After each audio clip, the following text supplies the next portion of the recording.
इस विषय पर कल प्रातः बात करेंगे। अभी रात्रि हो गई है। आज आप हमारे आश्रम में ही विश्राम करें। आइए।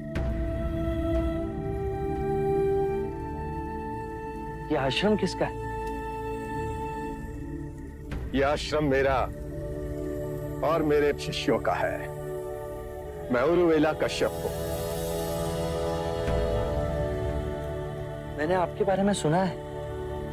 आप वही उरुवेला कश्यप हैं जो वर्षा ऋतु में मुनियों को छत्र छाया देते हैं।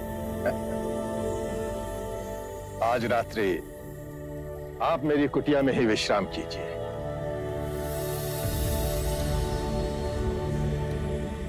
ये लीजिए। मैं पूर्ण ध्यान में बैठ उसके पश्चात ही विश्राम करता हूं। यदि आपकी आज्ञा हो तो मैं इस कुटिया में रात्रि बिता लूं। गुरुजी, वहां एक विषैला सर्प घुसा हुआ है, बाहर नहीं निकल रहा। यदि उसने आपको डस लिया तो? आप निश्चिंत रहें, मैं वहीं विश्राम करूंगा।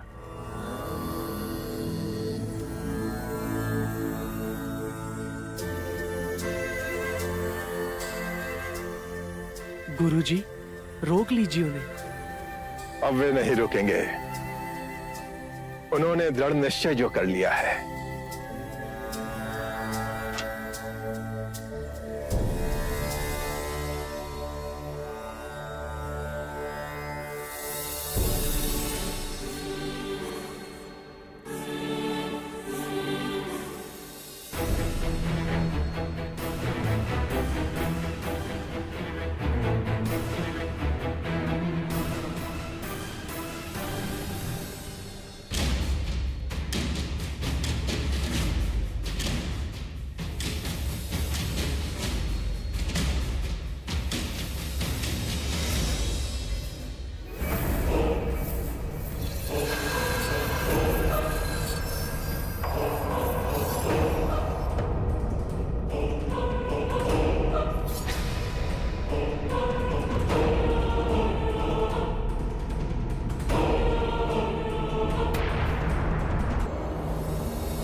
मित्र, आप कृपा कर वन की ओर जाएं। ये स्थान आपके लिए असुरक्षित हो गया है। आप कुछ ना करें, तब भी लोग डरकर आप पर वार करेंगे। यहाँ आपके जीवन को संकट है।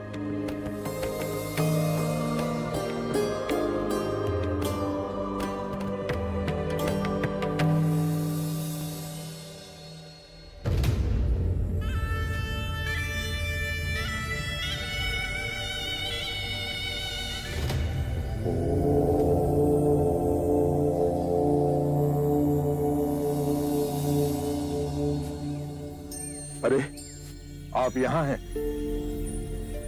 आज जब हम अपने शिष्यों से वार्ता कर रहे थे तो आपको वहां नहीं पाया।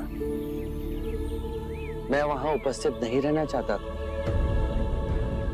क्यों?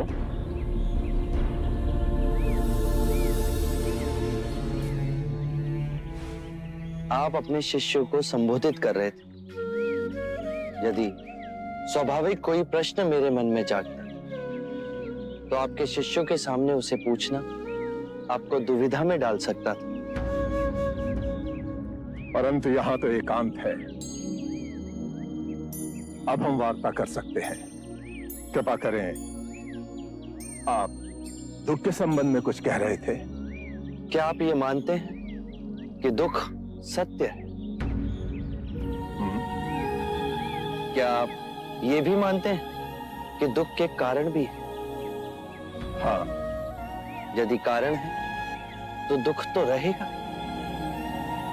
और यदि कारण ही समाप्त हो जाए तो दुख भी लुप्त हो जाएगा, जैसे सूर्य के प्रकाश से अंधेरा। आप सुनी सुनाई बातें नहीं कहते, अपने गहन अनुभव के आधार पर कहते हैं। आप धर्म और सिद्धांत की नहीं, देखी हुई बातें कहते हैं। आपने कहा कि मुक्ति का मार्ग है अपने विवेक को जगाना और गूढ़ ध्यान में लिप्त हो जाना। जिससे मनुष्य स्वयं को और इस संसार को भली भांति समझ सकता है।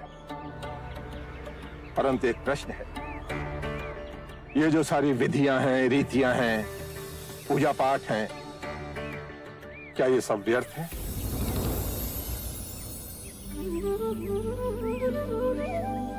यदि कोई व्यक्ति इस नदी के दूसरे किनारे पर जाना चाहे तो वो क्या करे? यदि जल गहरा नहीं है तो वो चलकर जा सकता है, और यदि जल गहरा है तो वो नाव की सहायता से जा सकता है या स्वयं तैरकर जा सकता है। यदि वो चलना ना चाहे और ना ही तैरने को तैयार हो और ना ही नाव ले जाने को तैयार हो, और वो कहे कि मैं प्रार्थना करता हूं इस नदी का दूसरा किनारा स्वयं चलकर मेरे पास आ जाए, तब तो ऐसे व्यक्ति को मूर्ख कहेंगे, महामूर्ख। इसी प्रकार यदि व्यक्ति अज्ञान और भ्रांति को अपने विवेक से मिटाएगा नहीं तो परम आनंद और मुक्ति के दूसरे छोर पे कैसे पहुंच पाएगा? चाहे वो पूजा करे या अनुष्ठान या व्रत करे या किसी नीति पर चले, वो इस किनारे ही रहेगा।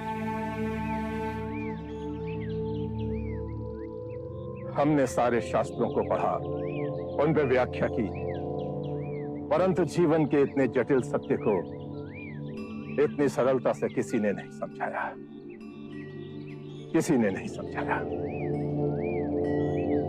आप इस भटकती मानवता को परम ज्ञान का मार्ग दिखाएंगे। आप करुणा के सागर हो। हे बुद्ध, आप हमें अपना अनुयायी स्वीकार करें। बुद्धं शरणं गच्छामि, धम्मं शरणं गच्छामि. Y él no cree en los Vedas. Al volver,